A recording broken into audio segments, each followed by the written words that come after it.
Капиталыңызды көбейтеміз деп азаматтардың 7 миллиард теңгесін қолды қылған Эл Капитал компаниясына қатысты Алматыда шу шықты. Қаржы пирамидасына алданған тұрғындар прокуратураның алдына жиналды. Олар осыдан бір жыл бұрын ұсталған компания басшыларын отбасылық жағдайға байланысты бостандыққа жіберген құзырлы орган өкілдерінің шешіміне наразы. Әріптесім Аршын Кемелжанның репортажын көрейік, сосын әңгімемізді жалғастырамыз.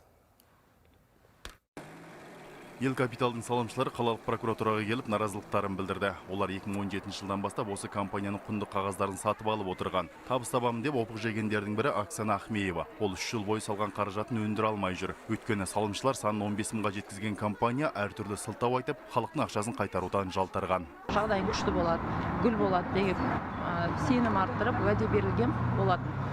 Сонымен 20 жыл мен уже акциялардың бәрі уақыты бітті.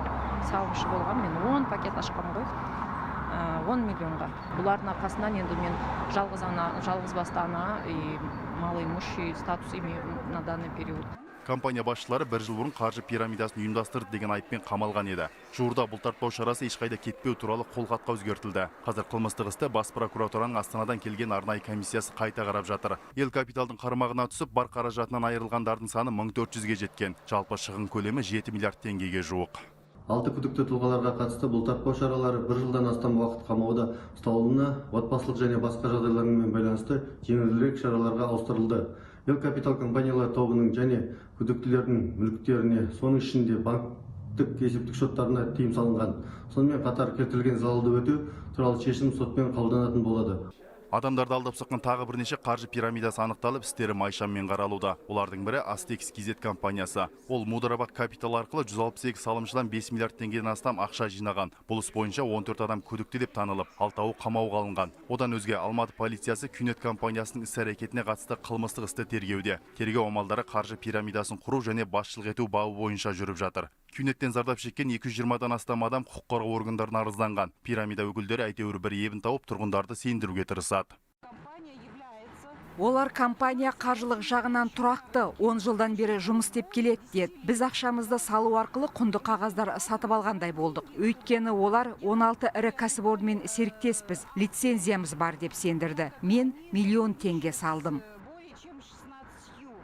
Сарапшылардың айтуынша қаржы пирамидасын анықтаудың қарапайым ғана тәсілі бар. Біріншіден олар агрессивті жарнама жүргізеді. Шетелге саяхат жасап, қымбат көлік мінесің деп сендіреді. Шындығында банк депозит үшін жылына 10% сыйақы береді. Құнды қағаздар саудасынан көп дегенде жылына 20-30% табыс табасыз. Ал салған қаражатыңызды еселеп қайтарасыз десе, пирамида екеніне күмәніңіз болмасын. Аршын Кемелжан, Сержан Жұмабаев, Хабар 24, Алматыдан.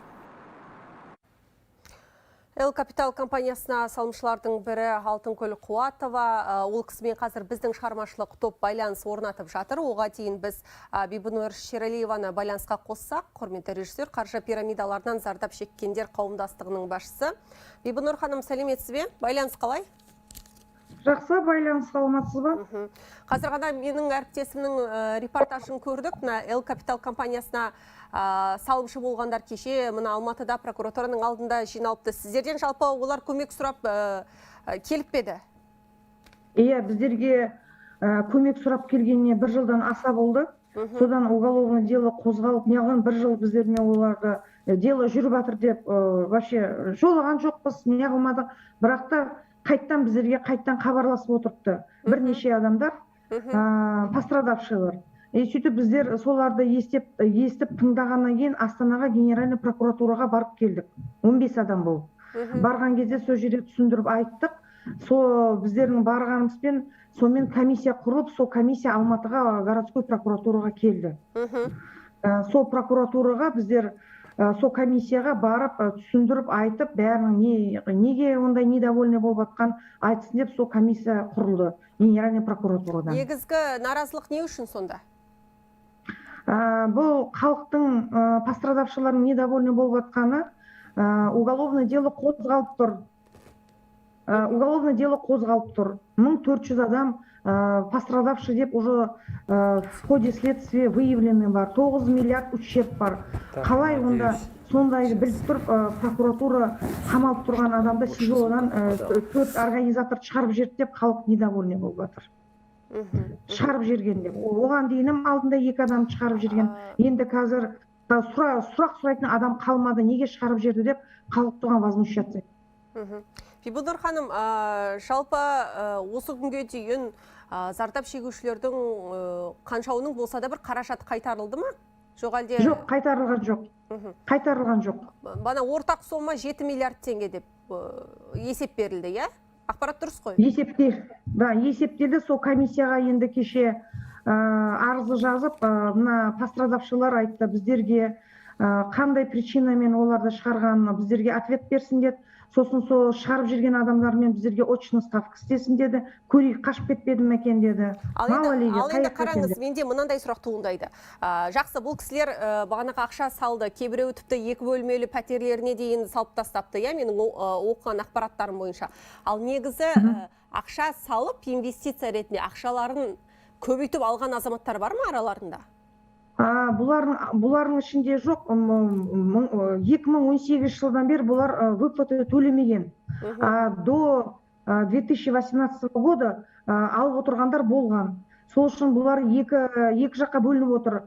До этого алған адамдар бар пайдасына, ана бұлай қарай 2018-ден қазіргі күнге дейін алмағандар бар. 4 жылға қарап кетті ғой. Олардың количествосы көбейіп кетті. Яки бастапқыда бұл кісілер ақша беріп отырған салған адамдарға, иә? Да.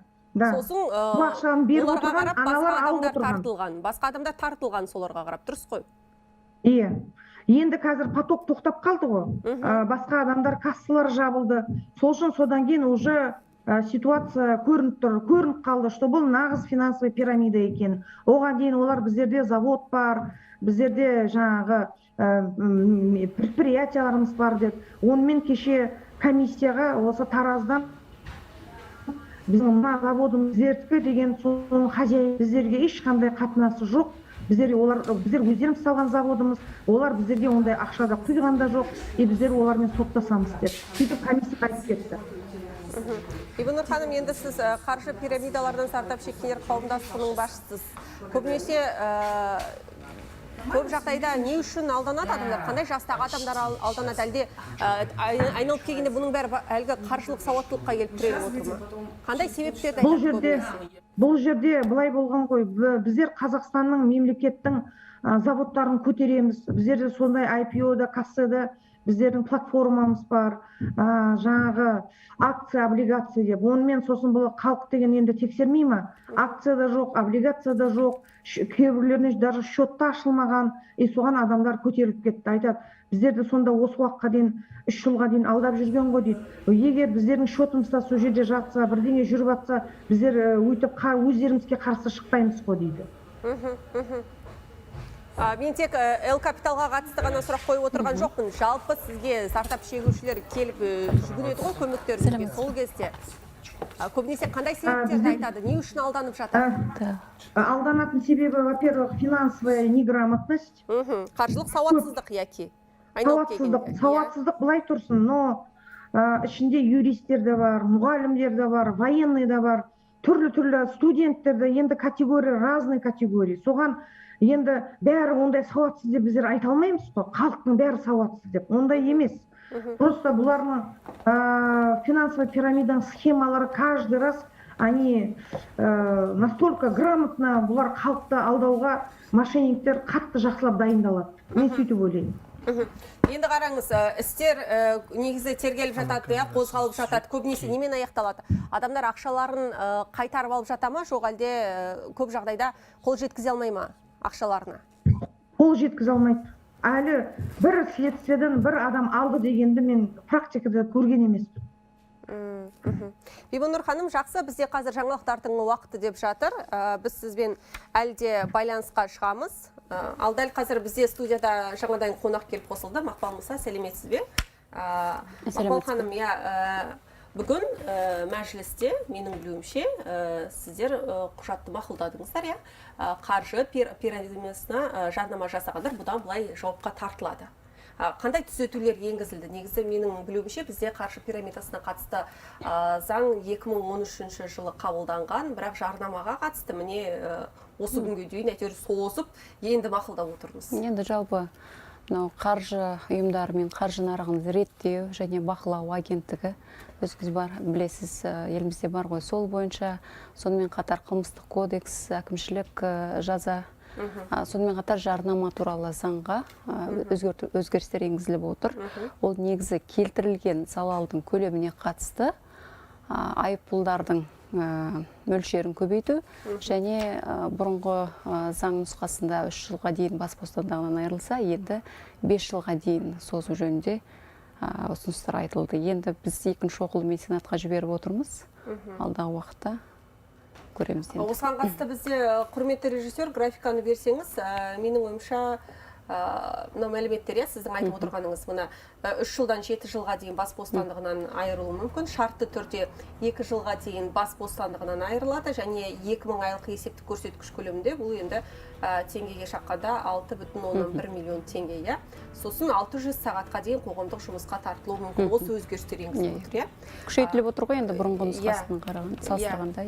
Осы жерде енді көпшіліктің тарапынан мынандай сұрақтар туындайды. Әсіресе блогерлердің тарапынан. Бұл енді бір блогерлерге қарсы қабылданған құжат сияқты халыққа көрінуі мүмкін деген секілді. Бұл жерде белгілі бір категориялар болады ма? Қандай жағдайда, мысалы, менің бір оң ғана оқырманым бар дейік, мен бір пост жаздым, қаржы пирамидасына үгіттедім, шақырдым дейік.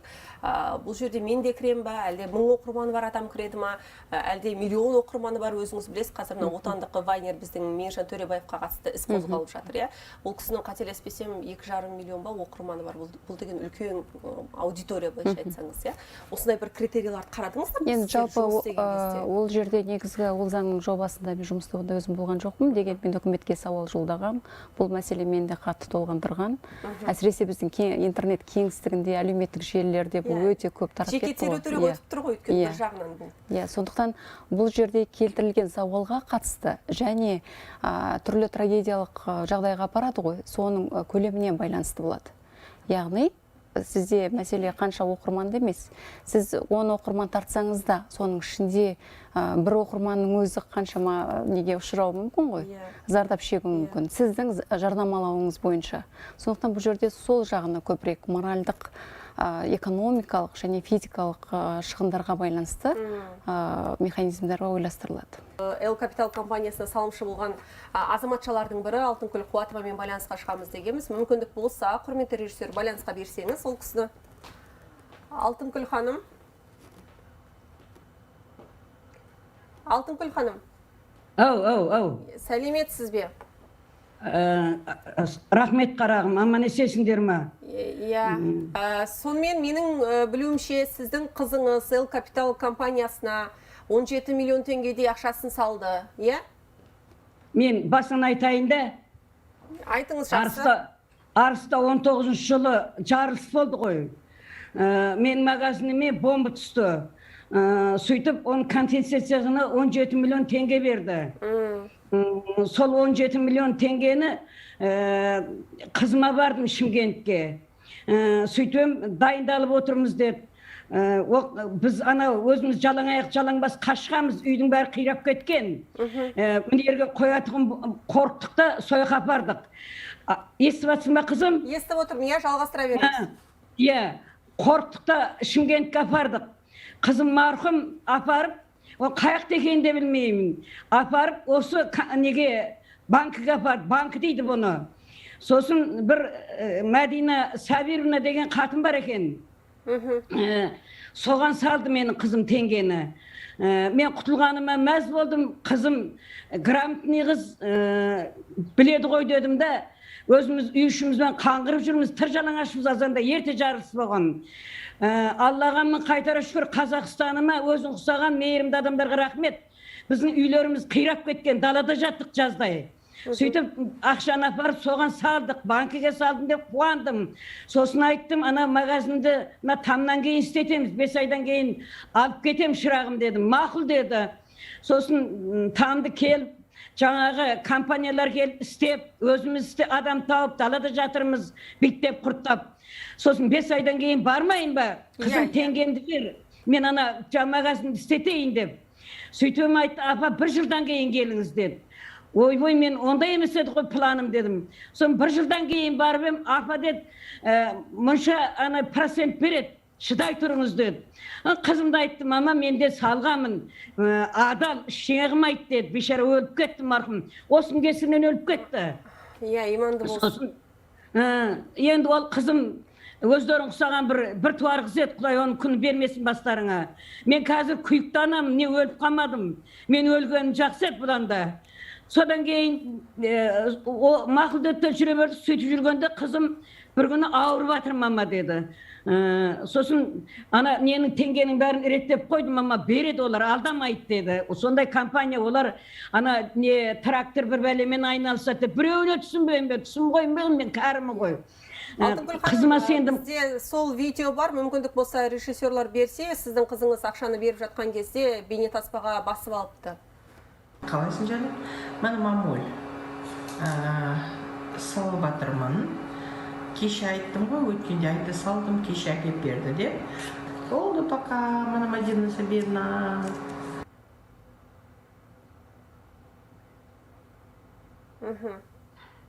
Сосын Алтынкүл ханым, түсетін, иә, біздің эфирдің уақыты шектеулі, менің нақты сұрақтарыма жауап беруге тырыссаңыз. Тез айтайын да, ана сізбен сөйлесем дегенге қызым тіріліп келгендей болып жатыр, бағана дауысын естіп жылап қалдым қызымның. Сосын қызым тұрып, ана осы жанжал болды ғой үйде, бала неге қойдың деді. Сөйтіп жүргенде қызым айтты, әгер де ол бермесе мен тамымды берем деді. Қой қызым, тамыңның керегі жоқ дедім, қарыз қысып бара жатырмын яқтан. Сөйтіп жүргенде қызым бірденен ауырды. Сосын кейін қызым ауырып жатыр, нашарлап жатыр, теңге бер деп Мадина Сабироваға да бардық. Бермеді. Адам өлімнен оларға теңге күшті екен. Өліп болғаннан кейін 200 мың теңге әкеп берді. Қызым бірденен қайтыс болды. Өлейін деп жатқанда да айтып кетті. Мама, аларсыздар Құда қаласа, Алла нәсіп етсе деген жазып тұр ғой ана жерде. Сөйтіп қызымның 40-ын, жылын бәрін қарыз алып істедік. Бір бала бір қызымен бай қалды. Күйіктен өлді. Дәп ісіп кеткен мынандай несіне шейін салып жердік. Алматыға шейін бардық, жаңа Күлсім деген түрмеде жатыр дейді. Түрмеден шықпай қалсын, 79-дағы мен алдағанша мен скорый помощьпен бардым Алматыға. Түсінікті. Алтынкүл ханым, көп рахмет бізбен байланысқа шыққаныңыз үшін. Түсінікті. Жаным, қыздарым, іләжі болса маған жәрдем беріңдер шығарағым. Түсінікті, иә. Енді біз бүгін тікелей эфирден көрсетіп отырмыз. Бәлкім біздің де көмегіміз тиер. Осы жерде осы кісілердің, салымшылардың ісімен айналысып жүрген заңгер бар, Рысбек Тайжанов. Егер ол кісі байланыста болса берсеңіздер, құрметті шығармашылық топ. Рысбек мырза. Біз қазір ғана енді сәлеметсіз бе, Алтынкүл ханыммен байланысқа шықтық. Бұл кісілер енді 17 миллион теңгелерін салып, әлі күнге дейін қайтара алмай жүр екен. Рысбек мырза, мені естіп тұрсыз ба? Дауысыңызды қоссаңыз, дыбыс естілмейді. Иә. Жоқ, әлі естіліп тұрған жоқ. Мүмкіндік болса, тағы қоссаңыз. Тырысып көріңізші. Байланыс орнамай жатыр сізбен. Жақсы шығармашылық топ, мен студияға ораламын, оға дейін Рысбек мырзамен байланысты реттеп берсеңіздер. Біздің студиямызда Мақпал Тәжмағамбетова, бағана ғана мен айтып кеткенмін, Қазақстан Республикасы парламенті мәжілісінің депутаты, сізбен әңгімемізді бөлдік. Міне Алтынкүл ханым енді қайғылы жағдай, қызы 17 миллион теңге салып ауырып қалған дейді, одан кейін енді қайтыс болып кетіпті, әлі күнге дейін ақшаларын алмапты. Мынандай бір жағдайда сізбен талқылап кеткім келеді. Бүгін енді мәжілісте мақұлданды деп жатыр, енді Сенат әлі де қарайды, ол жағы түсінікті. Бұл жерде біз тек қана Алтынкүл ханым айтып жатыр ғой, бағана трактормен айналысады деп бір жобаны айтты бізге деп. Инвестициялық жоба ретінде қараймыз қаржы пирамидаларына. Бірақ қазір түрлі өнімдерін сатып жатқан компаниялар да бар ғой, мысалы, мына өнімді сатсаң, немесе сатушы болып кірсең, мана алғашқы адамға осынша табыс түседі деп, бұл жақтар қалай, ара жіктер ажыратылған ба? Негізі бұл 3 топқа бөлінеді. Жаңағы негізі қаржы пирамидаларының өзі бірінші инвестициялық бағытта дейді. Ол ақша көп мөлшерде, яғни салу арқылы бір мөлшерде ақша салады ғой адамдар. Қысқа мерзімнің ішінде көп мөлшерде ақша беруге олар көздейді және оған уәде береді. Ал екінші ол мынау желілік маркетинг дейміз, жаңа сіз айтып отырған әртүрлі қызмет түрлері бар, сату бар. Қалай айтсам екен, дәлелдеу қиындау секілді. Енді түрлеріне қарай ғой, негізгі бөлінген осы үш бағытта айқындап алу керек. Желілік маркетинг арқылы өте көп қызмет түрлері. Үшінші ол кооперативтік дейді. Кооперативтер тұтынушылық. Бұлар үй алуға қатысты, машина алуға қатысты, немесе белгілі бағалы мүлікке қатысты. Осы үшінші бағыт қарастырылған. Енді оның ішінде өте бір-бірімен байланысты, жаңағыдай шиеленісіп кеткен жағдайлар өте көп. Жаңа апамыздың жағдайы өте өкінішті, әрине сондай трагедиялық жағдайға апарып отыр ғой көптеген осындай қаржы пирамидалары. Халықтың, жалпы қарапайым азаматтардың қаржы сауаттылығының төмендігін пайдалану арқылы, бұған дейін осы агенттіктің жұмысының нашарлығы, оны ашық айтуымыз керек. Және олар тіпті осы трагедия болған жағдайда ғана барып, әрекетке барып жатыр. Ал оның алдын алу жұмыстары неге жүрмеді?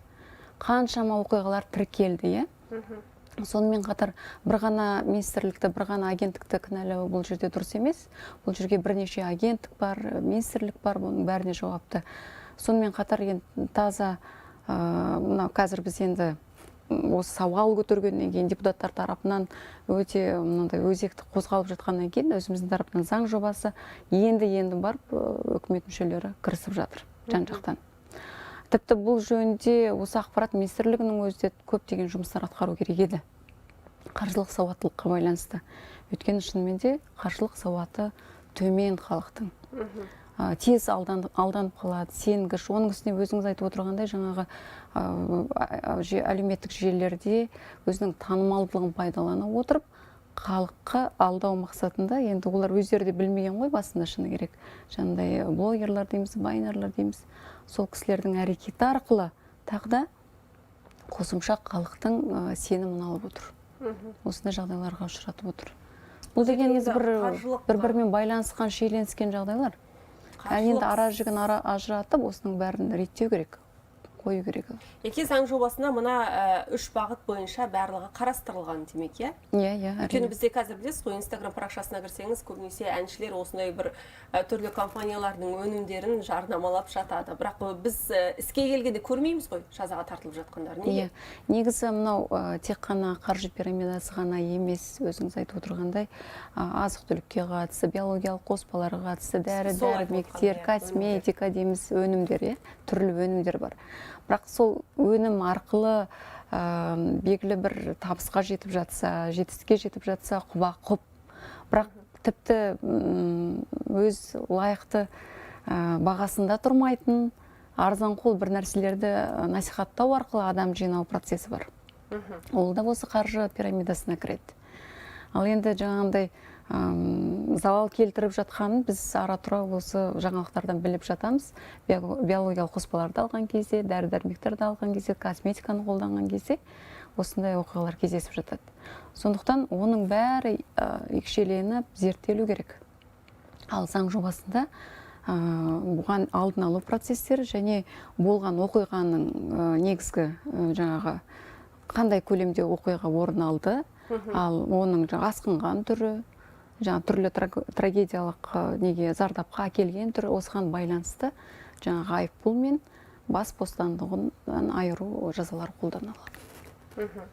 Құрметті режиссерлік топ, бізде Рысбек Тайжанов мырзамен байланыс бар ма? Мүмкіндік болса қосып көрсеңіздер. Рысбек мырза. Иә, саламатсыз ба? Сәлеметсіз бе? Естідіңіз ғой мені, иә? Байланыс жақсы ма? Иә, естіп отырмын. Иә, бәрі жақсы. Осының алдында ғана біз Алтынкүл ханыммен қосылдық, байланысқа естідіңіз, иә? Эфирді қадағалап отырсаңыз, барысын байқап отырсаңыз. Ол кісінің айтуынша, оның алдында біз Бибінұр ханыммен қосылғанға, ол кісі айтты, тапқан адамдар болды ақша алғандар. Яки бұл бір құрыққа түсірудің жолы шығар, бастапқыда салған адамдарға ақша беріледі. Одан кейін бұл жақсы жарнама компанияға, одан кейін табысын пайдаланады. Иә, басқа адамдар келіп салымшы болады, иә? Иә. Енді сәйкесінше сұрақ туындайды. Осы күнге дейін мына істің қозғалып жатқанына 1 жылға жуықтады. Сіз осы іске қатысты айналысып жүрген заңгерлердің бірісіз. Қанша адамның ақшасын қайтаруға мүмкіндік туды, қайтара алдыңыздар ма жалпы? Сосын көбінесе ақша тапқан адамдар арзанып жатқан жоқ дейді, осы рас па? Осы Эл Капитал қаржы пирамида болып тағайындалған кезде, қылмыстық іс қозғалған кезде, оның алдында бұл кісілер ешкімге ақшасын қайтарған жоқ. Себебі алдында бір-екі моменттер болды, қайтарды, бірақ ол ақшаны кімнен қайтарды? Ол жаңа салымшылардың ақшасын алып, сөйтіп басқа салымшыларға берді. 2018-ден уже критическая точка дейді ғой, сол уақытқа дейін келген кезде, салымшылар азайған кезде басқаларға бере алмады ақшаны. Сөйтіп ертең арғыны кел, бір айдан кейін кел, жарты жылдан кейін кел, сөйтіп жаңа келісім шартқа қол қойдыртып, сөйтіп олар істеп жатқан кезде біз қосылдық. Айттық, үйтуге болмайды, ақшаларды қайтарып беріңіздер. Сөйтіп жүрген кезде олар көбісі қашып кетті шетелге, басшылары. Қазіргі жағдайда бір басшысы Дубайда дейді, бір басшысы Россияда тығылып жатыр дейді, қалғандары басқа елдерде тығылып жатыр дейді сөйтіп. Оны бірақ ешқандай осы тергеу жүргізіп жатқан кезде олар келген жоқ, алып келген жоқ оларды. Рысбек мырза, енді біз қазір Мақпал ханыммен әңгімелесіп отырып, көп жағдайда қаржылық сауаттылыққа келіп тіреледі дейді. Негізі 21 ғасырда отырып, әлбетте, қалай айтсам екен, ұятты қаржылық сауаттылық туралы айтуыңыздың өзі, өйткені көп жағдайда қазір бәріміз оқығанбыз, тоқығанбыз. Негізгі бір нақты 3 критерийді айтып бере аласыз ба? Қаржы пирамидасын анықтап беретін адам неге назар аудару керек, ең әуелі? 3 критерийді, еш болмаса, Бірінші критерия жаңағы ашылған инвестиционный компанияның несін көру керек, лицензиясы бар ма, жоқ па? Оны қаяқтан көруге болады? Қаржы ұлттық банк бар ғой, АФР дейтін мекеме, соларды списокте бәрі сайттарында шығарылып тұр. Осындай мекемеде лицензиясы бар, осындай мекеме қаржы пирамидаға ешқандай несі жатпайды деп. Положительный рейтинг дейді ғой, сондай болу керек. Екінші критерия, ол инвесткомпания несі болу керек, офисі болу керек, объектілері болу керек, полностью несі финансовый состояниясы бәрі положительный болу керек, салық төлеу керек. Ол екінші критерия. Производствосы болу керек. Үшінші критерия, менің бойынша, қазіргі әлеуметтік сет дейді ғой, көп ондай толып отыр, ақшаны көрсетпеу керек адамдарға. Мысалы, лимон айтса, сары лимон, қышқыл десе, аузымызға дәмі келеді. И сөйтіп ақшаның несін, теңгенің несін көрсетпеу керек адамдарға жарнама берген кезде. Себебі ол адамға гормон счастья дейді ғой, соны пробуждать етеді, и бүкіл адам өз иесін ұмытып кетеді. Ақшасын көргесін, бұрынғы мультфильмде болғандай. Енді ақша табыстың ассоциациясы ретінде көрінеді ғой бұл жерде, жарнамада шыққан кезде. Ондайды ол алдамшы деп мен ойлаймын. Себебі ақшаның несін көрсеткен кезде ол адамды неғып кетеді. Адам өзінің иесін, несін ұмытып кетеді деген ғой, психология жағынан. Агрессивная реклама дейді ғой, соны алып тастау керек. Болдырмау керек. Қазірде де соцсетіде реклама жүр, белгілі адамдардың нелерін көрсетіп, аттарын жаңылып, неғылып, банкілердің нелерін неғылып, халық, ол қарапайым халық финансовый несі аздау, соған сенеді. Ол адамға неғылады екен, ол адамның несі авторитеті бар, сол айтып отыр, неғып отыр, бізде соған қосылайық, бізде сондай ақшамызды аз болса да көбейтейік, әлеуметімізді көбейтейік деп, и соған ұрынып қалады. И қазіргі көп қаржы пирамидалар шетелде отырып, біздің рекламамызды Қазақстанға рекламасын салып, шетелде отырып ақ алдап соғады десеңізші отандастарымызды. Осы жерде сіз қазір байланыстан ашамаңыз, Әлібек Әділовті қосып жіберсем, осы шетелдегі мәселеге қатысты қаржылық мониторинг агенттігінің ресми өкілі Әлібек, мені естіп тұрсыз ба? Сәлеметсіз бе?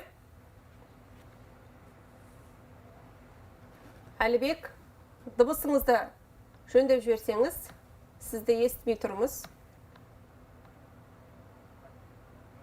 Әлібек, батырманы бассаңыз, дыбысыңыз шықпайды. Естіліп тұр ма енді? Енді естілді, иә. Сәлеметсіз бе? Қайырлы күн, сәлеметсіз бе? Мені естіп тұрсыз, иә. Енді қазір ғана мынау Рысбек мырза заңгермен байланысқа шығып отырмыз. Ол кісі енді көбінесе шетелде отырып, қазір бізде алдайтындардың да саны артып отыр дейді. Сіздерде қандай да бір статистика бар ма жалпы? Және шетелден алдаған жағдайда, иә, ұйымдастырушы топ шетелде отырып алдаған жағдайда, ол жерден ақшаны қайтару қаншалықты қиын? Енді статистикалық деректерді сұрап отырсыз, мен сіздерге айтарым, қазіргі уақытта бізде халықаралық іздеуде 8 адам бар. Өздеріңіз білетіндей, былтыр B2B ювелир деген атышулы қаржы пирамидасы болған болатын. Соның ұйымдастырушысы Украина азаматы болып тұрып, ол өзі мына шетелде отырып ұйымдастырған.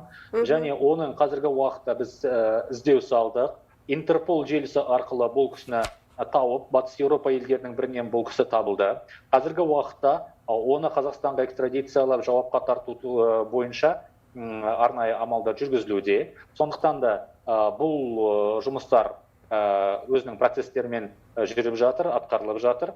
Жаңағы статистиканы сұрап отырсыз ғой, сөзінің басын айтқанда, қазіргі уақытта бізде халықаралық іздеуде соңғы мәліметтер бойынша 8 адам бар. Бірақ менің айтпағым, қазіргі уақытта сізге айтып отырғаным, барлық статистика қаржылық мониторинг агенттігінің жұмысы бойынша ғана, себебі қаржы пирамидаларына қатысты, яғни оларға қарсы күресті тағы да ішкі істер органдарында жүргізіп жатады. Сондықтан олардың статистикасы бөлек болады, және егер де олардың статистикасын қосып айтатын болсақ, әрине сандар әртүрлі болуы мүмкін.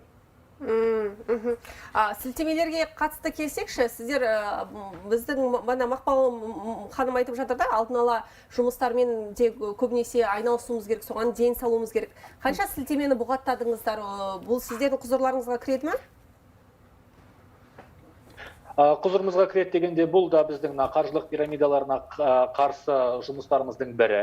Яғни, қаржылық пирамиданың белгілері бар интернет сайттарды біз әрине мониторингтен, жалпы интернет желісін мониторингтен өткізіп, осы қаржы пирамидасының белгілері бар сайттарды бұғаттауға амал жасап жатырмыз. Қазірдің өзіне келетін болсақ, кибер қадағалау, яғни кибер бақылау жүйесіне енгізілген сайттардың саны 2000-нан асып отыр. Енді бұл жерде бір айтпағым, яғни осыдан 1,5 ай бұрын бұл сан 1300 сайт болатын. Қазірдің өзінде 2000-нан асып отыр. Яғни қаржы пирамидаларын ұйымдастырушылар, мүмкін эфирдің басында да айтылған шығар, өзіңіз айтып өткеніңіздей, студиядағы қонақта қосылып жатқан экономистер барлығы соны біліп отыр. Өйткені қазіргі қаржы пирамидаларын ұйымдастырушылар, бұлар деген компьютер тілін, техника тілін өте жақсы біліп, заңға сай құралдарды пайдаланып, түрлі амал тәсілдерді пайдалану арқылы елді алдап арбап жатыр. Сондықтан да экономист ағамыздың айтқанымыздай өте мұқият болып, қаржылық мониторинг реттеу агенттігінің сайтына кіріп, олардың барлық реестрін көріп болғаннан кейін ғана барып, өз ақшамызды инвестициялауымыз керек. Яғни қазіргі біздің басты айтпағымыз, бұл дегеніміз мына азаматтарымыз өзінің қаражатын инвестицияламаңыз деп айтып отырған ешкім жоқ. Инвестициялаңыз. Бұл қаржылық сауаттылықтың бірден бір белгісі. Оны дамытып жатырмыз. Және сондықтан да инвестициялаған кезде, бірақ алдын ала бүкіл жұмыстарды өткізіп барып инвестициялауымыз керек. Енді жаңағы эфирді тыңдап отырып бір мәселеге назар аударғым келеді. Қаржылық сауаттылық дедік. Қаржылық сауаттылық мәселесіне келетін болсақ, бізде өткенде ғана Қазақстан Республикасы парламенті сенатының арнайы комитетінің отырысында біздің ұсынысымызбен сауаттылық туралы пәндерді мектептің жоғары кластарында және жоғары оқу орындарының 1-2 курстарында қаржылық сауаттылық деген пәнді, яғни соны оқытатын пәнді енгізу туралы ұсыныс берілген болатын. Арнайы мемлекеттік органдарға, яғни депутаттар тарапынан бұл ұсыныс қолдау тауып, алдағы уақытта бұндай пән енгізілетін болады. Сондықтан бұл әрине қаржылық пирамида деген құбылыс бүгін ғана пайда болған құбылыс емес. Бұрыннан бері келе жатқан әртүрлі формада, форматта болған құбылыстардың бірі. Алаяқ, яғни немесе құқық бұзушылық дейміз. Осы бағыттарда жасалынып жатқан, яғни әрекеттердің бірі. Бірақ оларға біз заманға сай тосқауыл қою қатар алдын ала жұмыстарды жүргізу. Яғни бізде түрлі қазір кез келген сауда ойын-сауық орталығына кірсеңіздер, қаржылық мониторинг агенттігінің әсіресе өңірлерде, әсіресе мына алыс жатқан аудандарда барлық жерде осы туралы ақпарат таратылып жатыр. Түрлі форматта, электронды форматта болсын, брошюра форматында болсын, үлкен стенд баннерлердің барлығысына ілініп жатады. Біздің тарздан атқан дүние болады. Біздің бір айтпағымыз, интернет желісінде, мысалға интернеттегі алаяқтар, олар мына қала тұрғыны, мына ауыл тұрғыны деп бөлмейді. Және біз Қазақстанның барлық өңірлерін үлкен қаласынан бастап, үлкен мегаполистерден бастап, кішігірім ауылдарға дейін осы ақпаратты осы сіздердің арналарыңыз, сіздердің әріптестеріңізбен қоса біз жеткізе алуымыз керек. Барлық жұмысымыз осыған бағытталып отыр. Егер де біздің статистика, яғни не істедіңіздер, қанша қаржылық пирамиданың жолын кестіңіздер деп айтатын болса, қаржылық мониторинг агенттігінің жұмысы нәтижесінде бізде былтырғы жылдың басынан бастап статистиканы есептейтін болсақ, 34 қаржы пирамидасының жолы кесілді. Осы туралы ақпаратты біз күнде жариялап жатырмыз. Әлеуметтік желілерде де сіздер арқылы, яғни телеарналар арқылы жасап жатырмыз. Одан кейін тағы бір айтпағым, қаржы пирамидасына ақша салғандардың қаражатын қайтару туралы мәселе. Осыған қатысты егер статистика келетін болса, бізде былтырғы жыл бойынша бізде зардап шеккендердің жалпы сомасы 3,7 миллиард теңге, ал қайтарылған қаражат 6,4 миллиард теңге. Яғни біз 173,5%-ды қайтарып отырмыз. Демек, бұл дегеніміз қалай? Яғни, егер қаржы пирамидасы анықталатын болса, сол қаржы пирамидасындағы, яғни ұйымдастырушылардың кеңсесі бар, техникасы бар, тағы басқасы бар, осылардың барлығысын тәркілеп, мемлекет пайдасына шығарып, оны бәссаудада сату арқылы түскен қаражатты азаматтарға қайтарып жатырмыз. Биылғы жылдың 1-тоқсандағы статистикаға келетін болсақ, 1 миллиард 75 миллион зардап шеккендердің жалпы сомасы 1 миллиард 75 миллион теңге, ал қайтарылғаны 1 миллиард 55 миллион теңге, яғни 98,1% қайтарылды. Бірақ менің келтірілген статистикам, ертең азаматтарыңызға, бұны органдар, сәйкес органдар қайтарады екен ғой, ондай болса кез келген қаржы пирамидасына барып салайық деген сөз емес. Бұл дегеніміз, сотпен дәлелденіп, яғни жәбірленуші деп танылған азаматтардың жалпы сомасы. Мен статистиканы айтып отырмын, сіздердің сұрақтарыңызға жауап беріп. Алайда бұл қаржы пирамидасына ақшаны салыңыздар, кейін органдар оны қайтарып береді деген насихат емес. Оны азаматтарымыз түсіну керек. Кері түсінік болмасын, арнайы сол үшін айтып отырмын. Сондықтан да осы әрине мына эфирді ұйымдастырып жатсыздар, өз тарапынан және агенттік тарапынан сізге алғысым шексіз, өйткені біз осындай бағдарламаларды ұйымдастыру арқылы елге де қаржылық пирамидалар туралы ақпаратты жеткізетін боламыз. Әлбек, сізге рахмет шынды ақпаратыңыз үшін, және соңғы сұрағым, бағана сіз айтып кеттіңіз ғой, бізде арнайы бір сайт бар деп.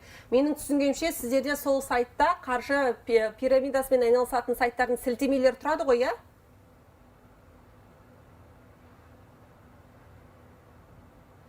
Бұл қаржылық мониторинг, кешіріңіздер, қаржылық нарықты реттеу агенттігінің сайтында арнайы реестр бар, яғни лицензиялары бар сайттар, өздерін, яғни заңды тұлға ретінде тіркеп, лицензиясын алып, Қазақстан территориясында жұмыс істеу туралы бүкіл құжаттардың барлығысын рәсімдеген компаниялардың реестрі болып табылады. Сондықтан да егерде бұл реестрде, компания бұл реестрде бар болса, бұл дегеніміз, бұл компания Қазақстан территориясында заңды жұмыс істеп жатыр деген сөз. Бірақ бұл туралы толық ақпаратты қаржылық нарықты реттеу агенттігінің мамандар айту керек деп ойлаймын. Жақсы, Әлібек, көп рахмет бізбен байланысқа шыққаныңыз үшін. Құрметті режиссер, мүмкіндік болса Рысбек Тайжанов мырзаны да қоса берсеңіздер қайта. Сонымен Мақпал ханым, бұл жерде қазір ғана Әлібек мырза айтып кетті, қаржылық сауаттылық туралы курстарды мектеп бағдарламасынан енгізу керек деген ұсыныс тасталыпты. Енді Сенатта комитетте қараған екен, менің ұсынысымда да негізі болған.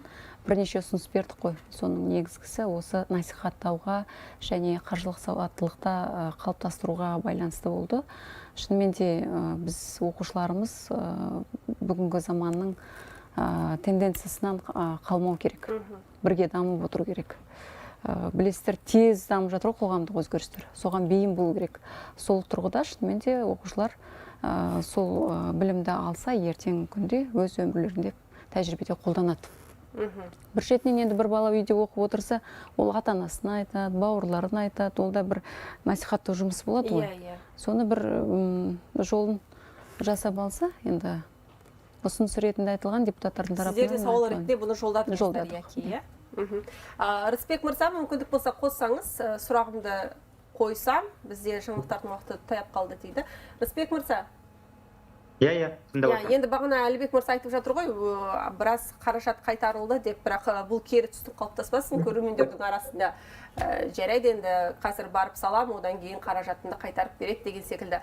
Жалпы сіздің тарапыңыздан бір қалай айтсам екен, ақпарат болсын біздің көрермендер үшін, қаржы пирамидасына немесе қандай да бір инвестициялық жобаларға мағынағы ақша салар кезде кейін қандай да бір жағдай, құдай сақтасын, болып қалған жағдайда өзінің кінәсіздігін дәлелдеу үшін адам нені біліп бару керек және қандай құжаттарды иемдену керек?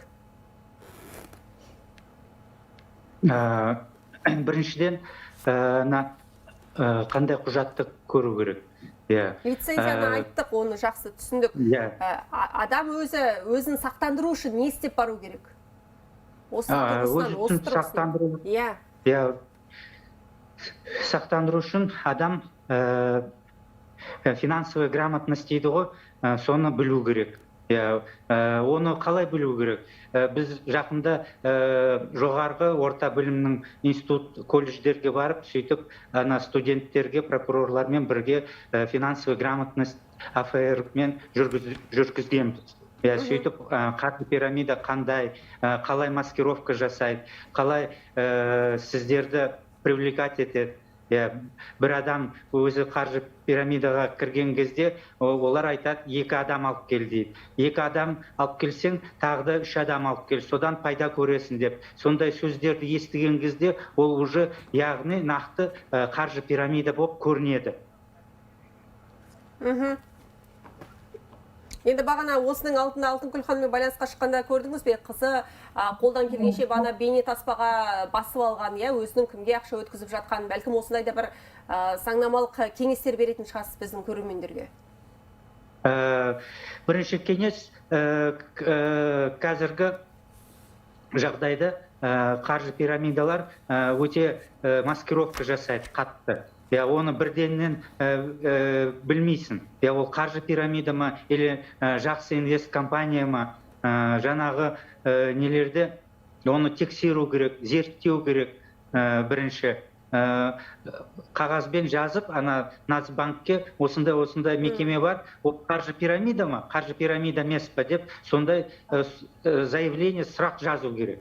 И сөйтіп солардан жауап алу керек, и олар өздері мониторить етіп, сізге нақты дұрыс жауап береді. Бола ма салуға ақшаңызды, болмаймын. Енді Рысбек мырза, осының алдында мен сізбен байланысқа шыққан кезде сіз айттыңыз, енді өзіңіз заңгерсіз мысалы, менің әйелім де салымшы дедіңіз. Осы білімше ел капиталға сіздің әйеліңіз де салды. Енді сізді заңгер ретінде қаржылық сауатсыздығы төмен деп айта алмаймыз. Әлбетте сіз қаржылық жағынан сауатты азаматсыз, өзіңіз заңгер болсаңыз, мысалы қалай былай қарап отырсаңыз, заңды білетін адамдардың өздері алданып қалып жатыр сонда. Сіздің әйеліңіз де сізбен кеңескен шығар енді салардың алдында, мысалы заңнамалық тұрғыда? Әйелімді көрші, көрші әйел соған кіргіздірген сол қаржы пирамидаға, эл капиталға. Осындай неге демалысқа бардық, суреттерін көрсетті, сөйтіп ана жақсы буклеттерін көрсетті, ана қымбат офиске апарды, офистің ішінде бүкіл ана обстановка бәрі қымбат болды, кәдімгі крутой дейді ғой офис, класса А, люкс, сондай офистерді ашып қойған. Сөйтіп адам келген кезде сізде ақшаңызды салыңыз, сізде осы офистің бір мүшесі боласыз деп, сөйтіп адамдарды алдастырып, олар кіргіздірген кезінде. Сөйтіп акция сатқан, акционер боласыз. Нақты ол сөйтіп дәлелдеген кезде ол әшейін пустышка болып шықты. Ешқандай несі подкреплениясы жоқ акция болып шықты. Ешқандай завод, пароход, ешқандай несі болған жоқ артында. Тек қана сөзбен, буклетпен, рекламамен жұмыс істеп жатқан олар. Сөйтіп біразын алдап кетті. Түсінікті, бұл енді қалай десем екен, халықтың сенімін алу үшін түрлі айла әрекеттерге барады ғой, безендіру бар. Заңгер бола тұра Рысбек мырза өздері отбасымен мысалы осындайға құрыққа түсіп отыр. Енді бұл жерде мен ойлаймын, бетіңдер сөйтіңдер деп айтып отырғанмен жеме-жемге келген. Әрбір адам қаржылық сауаттылық дейміз ғой, дегенмен қаржылық сауаттылық. Жаңа қаржы пирамидасы қандай болады, құрылымы қандай деп қарап жатпайды ғой. Негізгі оның жаңа ақшасына қызығады, офисіне қызығады, түрлі жарнамалық қағаздар тұр, құжаттар тұр, соған қарайды, бас айналады. Бұл жерде 7 рет өлшеп 1 рет кес деген қазақтың сөз бар ғой. Соған жаңа лицензия мәселесіне, одан кейін көбірек ақпарат білу керек. Тіпті мынау колл-центрлерде қоңырау шалу арқылы да, немесе сол жаңа лицензиясы бар компанияның әлеуметтік желідегі аккаунтына хат жіберу арқылы, хабарлама жіберу арқылы, осындай тетіктерді енгізу керек. Мынау өзіміздің цифрлы Қазақстан дейміз, цифрлы Қазақстанның да өзінің тәртібі, жүйесі болу керек қой. Содан кейін барып, әйтпесе кім көрінген алдана береді, сене береді. Дегенмен де енді қазір осындай жағдайлар анықталғаннан кейін халық енді көзі ашылып біліп жатыр. Өткенде ғана өзін-өзі өртеп жібере жаздаған келіншектің жағдайы бүкіл қазақстандықтардың шашын тік тұрғызды. Бұның өзі бір үлкен өкінішті жағдайға алып баратын еді. Жақсы, Мақпал ханым, біз қазір әңгімемізді жалғастырамыз. Құрметті көрермен, бізде аздаған жарнама деп жатыр. Одан кейін менің әріптесім, сіздің аттасыңыз Мақпал жаңалықтармен жалғастырады. Сосын күн тәртібі тікелей эфирге қайта оралады. Алыстамаңыздар. Жаңалықтар уақыты. Маңғыстау Батыс Европа, Батыс Қытай көлік дәлізінің Жамбыл облысы аумағынан өтетін бөлігінде 10 көлік апатқа ұшырады.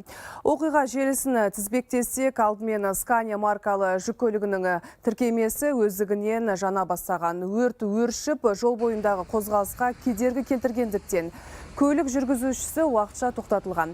Кейінірек өзге жүк көлігі, автобус және тағы бірнеше жеңіл көлікпен соқтығысқан.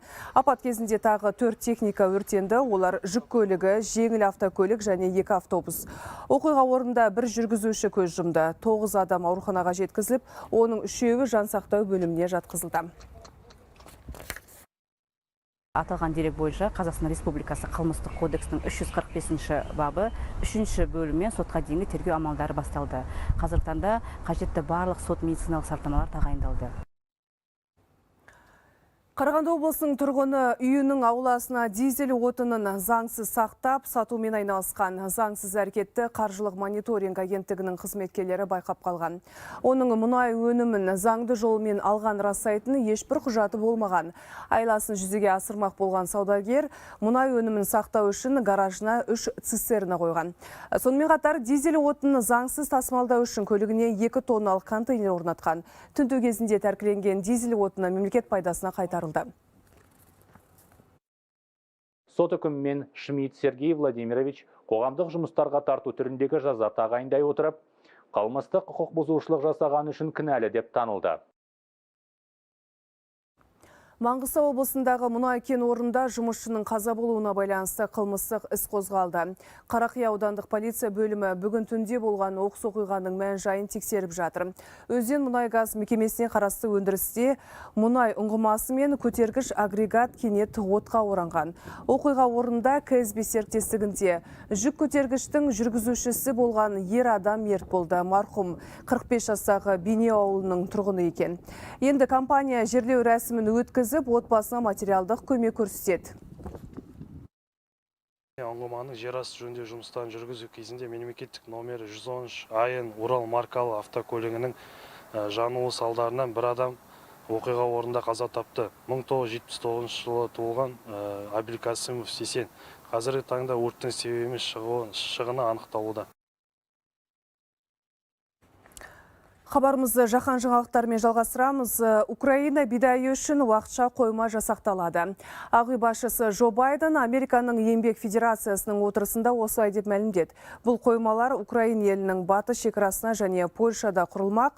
Осылайша астықты азық-түлік дағдарысына тап болған елдерге жеткізуге жол ашылады. Естеріңізге сала кетейік, Украинаның теңіз айлақтары Ресей әскерінің қоршауында қалып, 25 миллион тонна бидай бұғатталып қалды. Украина президенті кеңсесінің басшысы егіс алқабының атқылау салдарынан жойылып жатқанын айтады.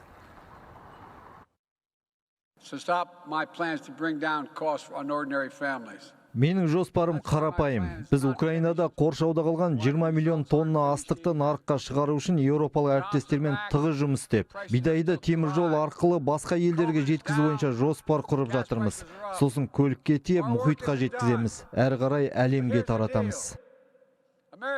Ақшта жыл басынан бері әуе компаниялардың билеттері 47%-ке шарықтады. Қымбатшылықтың кесірінен мамырда билет құны 6%-ке өссе, сатылған билеттердің саны 2,3%-ке қысқарып қалған. Сарапшылардың айтуынша, жанармай дағдарысынан компаниялары шығынын өтей алмай, билет құнын қымбаттатуға мәжбүр. Ал жаз басталғалы тұрғындардың саяхаттауға деген құлшынысы жоғары екен байқалады. Жуырда туристерден ПЦР-тест талап етілмейтіні белгілі болғаннан кейін 3 күннің ішінде халықаралық рейспен қатынаған жолаушылардың қатары 7%-ке артып кетті. Айта кетейік, ақшта пандемия кезінде тұралап қалған рейстердің 90%-і қайта жанданды.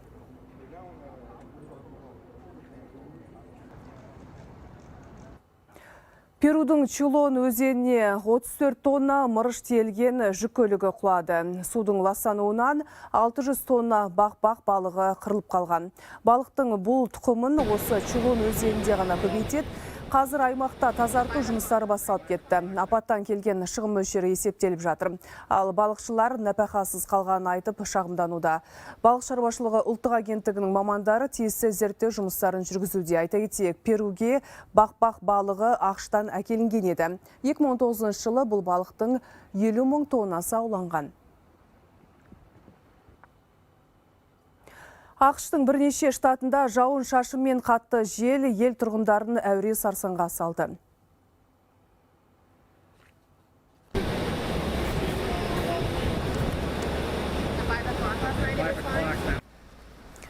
Монтана штатында басталған тасқыннан ондаған баспана мен бірнеше көпір қирап қалған. Апаттан кей өңірлер жарықсыз қалды.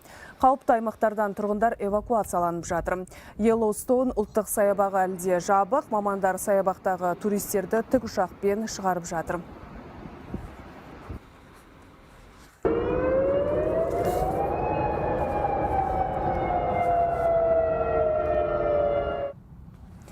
Ал бұл Чикагоның қазіргі көрінісі. Аймақта ойран салған дауылдан инфрақұрылымға зақым келді.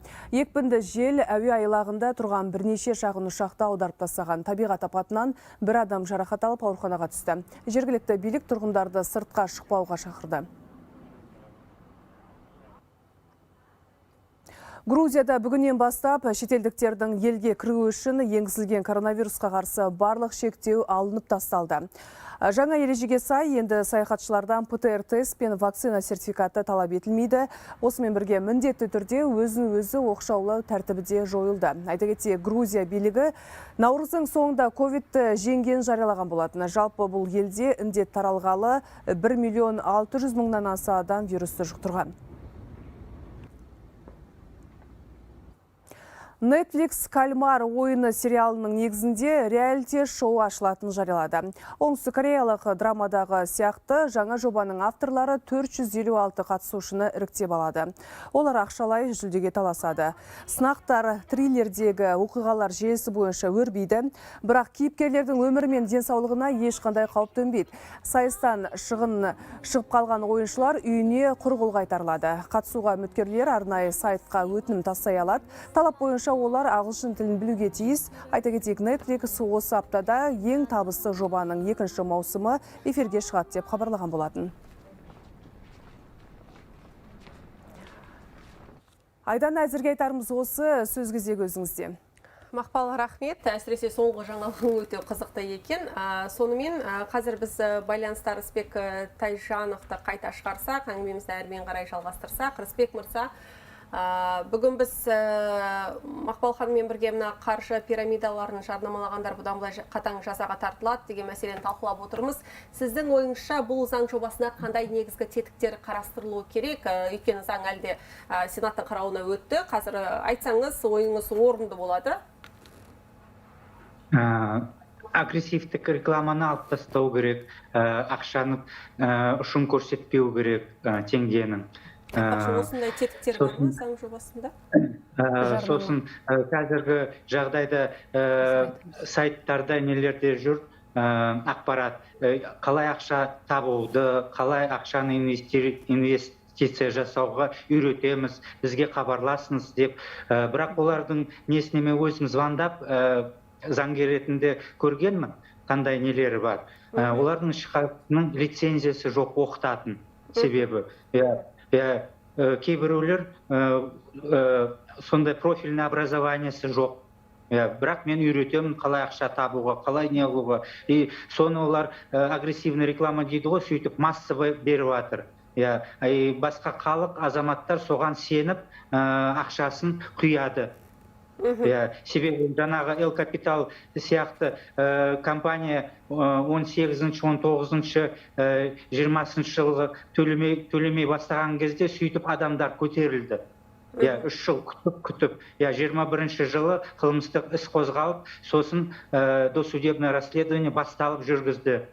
Оның алдында олар ешқандай не докопаешься дейді ғой орысша, ешқандай күмән тудырған жоқ. Бәрін, даже заңгермін, оның ешқандай несін, ошибкілерін таба алған жоқпын. Рысбек мырза, осы жерде қазір үзілмеңіз, осы әңгімені жалғастырсақ, яки ең бірінші біз агрессивтік реклама деп жатырмыз. Бұл жерде ақшаның суреті, бір байлықты көрсететін. Осы мәселе қаралды ма заң жобасында? Бар шығар, Бұл заң жобасында негізгі айыппұлдармен негізгі қылмыстық кодекске енгізілді ғой, яғни жарнамалау. Мынандай нәрсеге жатады деп. Бірақ дегенмен біздің әлі алдымызда жұмыстар көп, бұқаралық ақпарат құралдары туралы заң келеді. Жарнама екеу, жаңағы интернет кеңістігі, салық төлеу мәселесі, жарнамалау, жаңағындай қызмет түрлерін, осының бәрі толған мәселе. Алдағы уақытта біз бұқаралық ақпарат құралдары туралы заңда қарайтын боламыз. Енді Рысбек мырзанікі ұсыныс, осы нәрсе ескерілу керек деп жатыр. Мына агрессивтік реклама дейді. Рысбек мырза, осының алдында мен сізбен сөйлескен кезде, мен бағана Мақпал ханымға да бұл сұрақты қойғанмын. Бұл жерде блогер емес деген нәрсеге ең әуелі анықтама беру керек шығар, және аудиторияның көлемі, оқырмандардың саны, осының бәрі ескеріле ме деп. Сіздің пікіріңіз қандай осыған қатысты? Қазіргі жағдайда бәрі блогерлерге неғып жатыр, жала жауып жатыр, бірақ басқа нелер орысша айтқанда зазывалы дейді, ана шақырушылар, ана қаржы пирамидаға шақырушылар бар, бірақ оларды да ешқандай не заң жоқ жауапқа тартуға. Оның да реклама ретінде сөйтіп реклама жасап жатсыңдар, зазывалылар деп, сөйтіп оларды да жауапкершілікке тарту керек.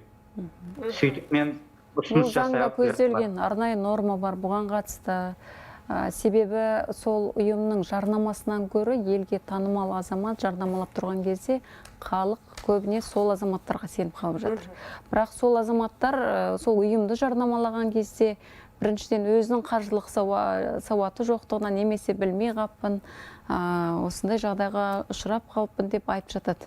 Дегенмен бұл жердегі мәселе неде? Заңды білмеу бұл жауапкершіліктен босатпайды дейді. Интернеттегі, жалпы интернет желісі болса, әлеуметтік желі болсын, әрбір тұтынушы, жеке аккаунты бар азаматтардың заңдық тұрғыдағы тәртіпті, адалдықты, дұрыс жолды таңдай білу керек қой. Бұл жерде әңгіме сода. Әйтпесе оларға ешкім жала жауап тұрған жоқ. Мәселе әр азамат, блогер деген, вайнер деген азамат, ол халықтың алдындағы азамат.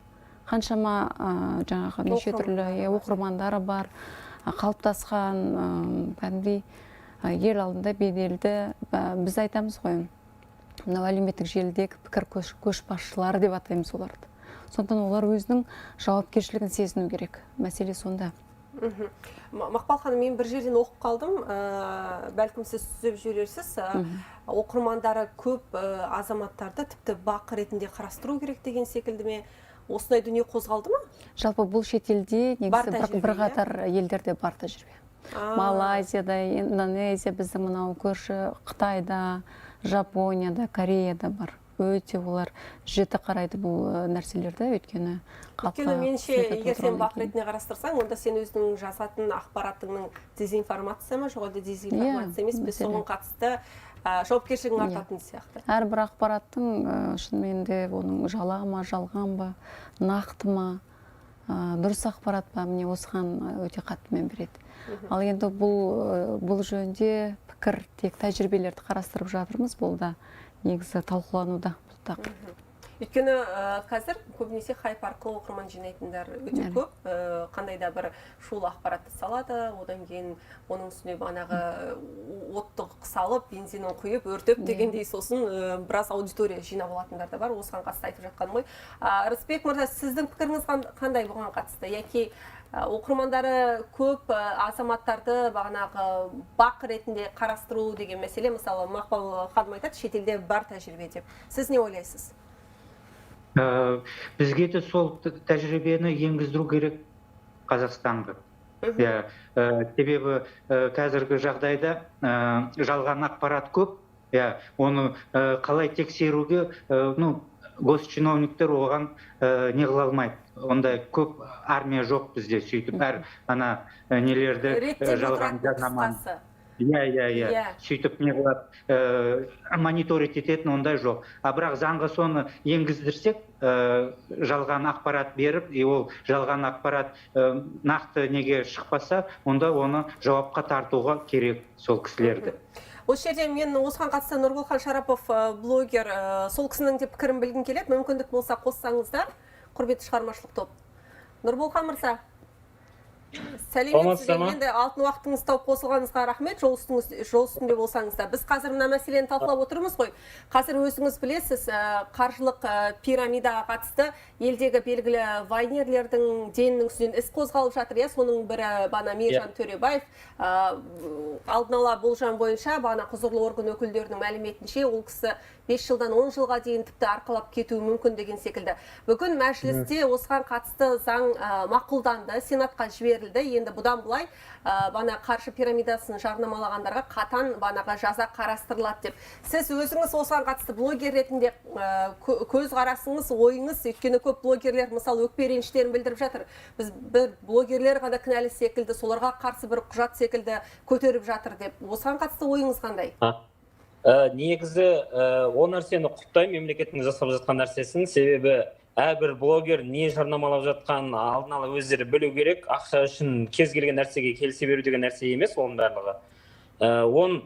Кейбір блогерлердің фанаттары бар деген сияқты, онда тыңдайтын оқырмандар бар, олар айтса сеніп қалатын нәрселер бар. Сондықтан көп адамдар сөйтіп сеніп алданып қалып жатыр ғой.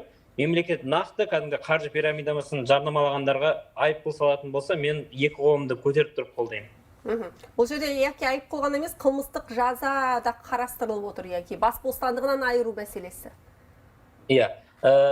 Себебі қазір блогерлердің бәрі бірдеңе жарнамалады, содан кейін басын алып қашады, мен білмеймін, мен просто жарнамаладым деген сияқты. Әр адамда жауапкершілік болу керек, оны қарап отқан қаншама аудитория бар мысалы, қаншама халық бар, оның арты неге әкеліп соғып жатқанды көзіміз көріп жатыр мысалы. Сондықтан ондай нәрселердің ешқайсысын болдырмас үшін жарнамалайтын кезде бірінші ақпаратты білу керек, ол не нәрсе, оған халық одан пайда бола ма, оған ондай болмай ма, артық қандай нәрсеге келіп соғады деген сияқты. Әр адамның болмаса, кез келген адам емес, жалпы блогердің өзінде де сондай не болу керек қой, сараптама ой болу керек қой, мысалы саралау керек. И халықтың өзін, халықта да кішкене сондайға қарайтын халыққа да айтарым, мысалы, кішкене қаржылық сауатты деген сияқты сәл оқып алсаңыздар, сәл біліп алсаңыздар, ондай нәрсе көп ұрына бермейді. Сондықтан енді қазір қалай ақша тапсам екен деп жүрген халық көп қой бізде. Жеңіл жолмен ақша тапқысы де бар. Сондайға алданып қалады да, сеніп қалады. Содан кейін отырады, я осы блогер жарнамалады, соған сендік деген сияқты.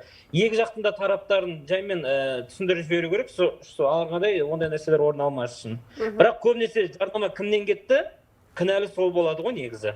Иә. Итермелеп тұр ғой өйткені. Нұрболхан мырза, менің білуімше сіздің де енді оқырмандарыңыз көп қой. Қанша қазір оқырмандарыңыздың саны? 2 миллионға жуық оқырман бар, аудиториямыз бар. Енді сіз әр жарнамаңызға өзіңіз жіті қарайсыз ба? Әлде белгілі бір категориялар бар ма? Мысалы, кейбір блогерлер бар, алкогольді жарнамаламайды, инвестициялық жобаларды жарнамаламайды. Жарнама қабылдайтын кезде мен сұраймын. Ол не жарнама? Алкогольдік, ішімдік, жаңағындай темекі болсын, басқа да бірандай болады ғой бір. Бізге вообще келмейтін мүлдем. Ондай нәрселердің бәрін қаралаймыз. Сосын так, мен мынандай нәрсені жарнама жасамаймын, мынандай нәрсеге ренжімеңіздер. Жарнама жасау керек болса, жаңағындай болады ғой бір. Қалай айтсам болады? Киімге болсын, болмаса бір аяқ киім, например. Адам өзі тұтынып жүрген нәрсе ғой күнделікті. Көзі жетіп тұрған нәрсе, қысқасы. Көзің жетіп, оны күнделікті тұтынып жүрсіз ғой, например. Соны базарға бармай-ақ, осы жерден онлайн тапсырыс берсеңіздер болады деген сияқты жарнаманы жасаймыз. Жаңағындай осындай салсаң, осындай аласың, осындай ақшаны салсаң, осыншама қайтарып аласың деген нәрсені мүлдем андай Олимбет, Xbet деген андай ставка тігетіндердің бәрін жасайды ғой. Біз көрген кезде ондай блогерге айтамыз, сен мынандай нәрсені жасамашы, ертең халықтың неге тығып жатқаныңды білесің бе деген сияқты ескертеміз, біз де ескертеміз, қасымыздағы кішкентай інілеріміз бар блогерлер болып жүрген. Ондай нәрсені салатындарға. Біз айтамыз, егер ондай нәрсені тыңдамай айтса не істейміз енді? Біз шара ұрып соға алмаймыз. Оны шара қолданатын заң бар. Сондықтан ондай нәрсенен заңға ілініп жатса, әрине ондай нәрсені біз ескерттік қой деп айтамыз саған, жасама деп айттық саған ондай нәрсе деген сияқты. Ондай нәрсе мүлде мен немде кірмейді рекламаларым ішінде. Жаңа болсын, жаңағындай тұтыну жағы болатын болса, ондай болады. Демек, белгілі бір категория талаптар бар сіздің тараптан. Жақсы, ол жақсы. Нұрболхан мырза, енді мынандай сұрақ, соңғы сұрағым, қазір жарнамаға кету керек деп жатыр. Бізде көп жағдайда осындай оқыс оқиғалар енді болып жатыр. Мысалы, айқын мысал, Мейіржан Төребаевтың өзі мысалы, жалпы бізде блогерлердің арасында қаншалықты жауапкершілік мәдениеті қалыптасқан. Мысалы, менің пікірімше, ол менің пікірім, мен халықтың атынан айтып отқаным жоқ. Блогерлер көбінесе оқырмандарына бір табыс көзі ретінде қарайтын секілді, кей блогерлер. Немесе блогерлердің дені солай қарайтын секілді. Сіз қалай ойлайсыз? Жоқ, бар, андай нәрселер бар ғой, оқырман санын жинап алады да. Содан соң оларға кез келген нәрсені жарнама жасап, болмаса басқа да бір рекламалар келетін бе, өздері табыс көзі ретінде қарайтындар да бар, мысалы. Мен не только онда реклама жасамаймын ғой, мен қоғамдық проблемаларды қозғаймын, мысалы, халыққа бүйтпеңдер, мына бағытқа қарай жүріңдер, мынауыңқы дұрыс емес, мынаның деген мынандай нәрсесі бар, мынаның мынандай бір кемшіліктері бар деген сияқты айтқаннан кейін, менің халықтың алдында да менде үлкен жауапкершілік бар. Себебі әрбір оқырман үшін де жауап береміз, негізі шыны келген кезде былай айтқан кезде. Сондықтан қате бағытқа емес, дұрыс бағытқа қарай жүруге итермелейміз барынша. Блогерлер әркім негізі кішкене миларын қосып, не істеу керек, жұмыс жасау керек өзінің аудиториясымен. Кез келген нәрсе үшін итермелеп, ол ақша табу деген нәрсе емес ол. Оның түбі білесіздер, неге алып келіп соғып жатқанын. Сондықтан інілеріміз бар, қанша блогерлер бар, барлығын айтарым, кішкене сақ болыңдар, сосын кез келген нәрсені ставка жаңағындай пирамида деген нәрсені жарнамаламауға барынша шақырамын мен. Жақсы, Нұрболхан мырза, жақсы үндеу болды сіздің тарапыңыздан. Осы нотада енді бағдарламаны аяқтайық. Құрметті Рысбек мырза, Мақпал ханым біздің студияға келіп бана сұрақтарымызға жауап бергендеріңізге көп рахмет. Оның алдында қазір менің есіме салып отыр. Біз халықтан бағдарламаның соңында енді сұрағанбыз, сіз қаржы пирамидасын ажырата аласыз ба? Қаржы пирамидасы деген не? Соны тыңдасақ, сосын бағдарламамызды түйіндесек.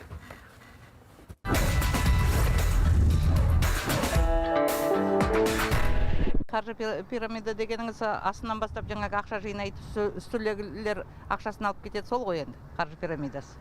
Халықты алдау ғой енді, халықтың ақшасын алдап алып, оны пайдаланып, өздерінің жағдайына тұрмысына жұмсап, халық соған сеніп, үлкен пайыз көреміз деп әріге айналып келгенде өздері үлкен жаңағыдай моральный психологический соққы алады да. Қаржы пирамидаларының ең бірінші белгілерінің бірі ол негізсіз жоғары пайыз кепілдік беріп отырады.